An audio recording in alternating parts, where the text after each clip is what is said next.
현숙은 방 한쪽에 몸을 웅크린 채 누워 있었다. 숨이 가쁜 듯하지만 여전히 생명의 끈을 붙잡고 있는 듯 보였다. 민호는 어머니의 침상 옆에 서서 그녀의 창백한 얼굴을 바라봤다. 그녀는 10일째 음식을 전혀 입에 대지 못한 상태였다. 민호는 이불을 가볍게 덮어주며 한숨을 내쉬었다.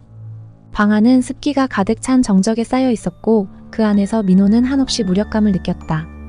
매일 같은 절차를 반복하는 것이 마치 의식처럼 굳어졌지만 그의 마음속에선 피할 수 없는 질문이 떠올랐다.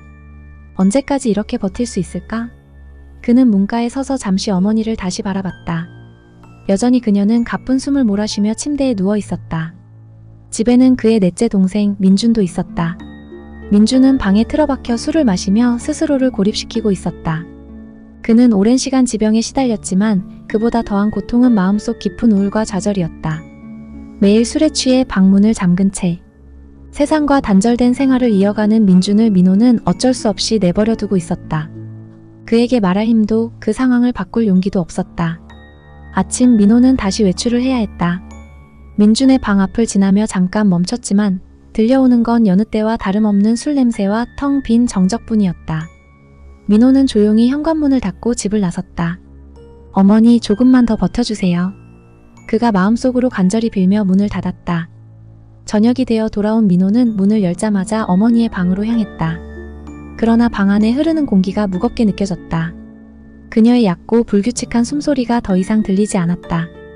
침대 위에 누운 현숙은 움직이지 않았다. 그는 달려가 어머니의 손을 잡았지만 차갑게 식어버린 손끝이 그의 가슴을 쳤다. 민호는 그 자리에서 멍해졌다. 민주는 여전히 방에 숨어 있었고 아무도 어머니의 마지막을 지키지 못했다는 자책감이 민호를 덮쳤다.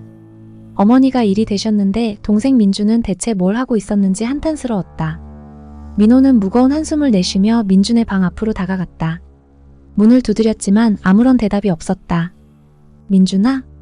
그의 목소리는 평소보다 약간 더 조심스러웠다. 여전히 대답이 없자 민호는 불안한 마음에 문 손잡이를 잡고 살짝 돌렸다. 방 안은 어두웠고 민주는 침대 위에 누워 있었다. 그는 평소처럼 무릎을 구부리고 누워있는 듯 했지만 움직임이 없었다. 술병이 바닥에 어지럽게 굴러다녔고 방 안에는 알코올 냄새가 짙게 배어 있었다. 민호는 민준에게 다가가 흔들어 보았다. 민준아, 일어나. 하지만 민준의 몸은 차가웠다. 순간 민호의 머릿속이 하얘졌다. 그는 민준의 손을 잡아봤지만 이미 생명은 떠나 있었다. 한참을 멍하니 바라보다 민호는 서서히 그 사실을 받아들이기 시작했다. 술에 취해 무기력하게 살아가던 민준은 더 이상 그의 곁에 없었다. 민호의 가슴 속에는 복잡한 감정들이 교차했고 깊은 상실감과 함께 자신이 더 일찍 민준을 돌보지 못한 것에 대한 죄책감이 그를 무겁게 짓눌렀다. 민호는 왜 동시에 두 사람이나 갑작스럽게 죽음에 이르렀는지 알고 싶어져 경찰에 신고하였다.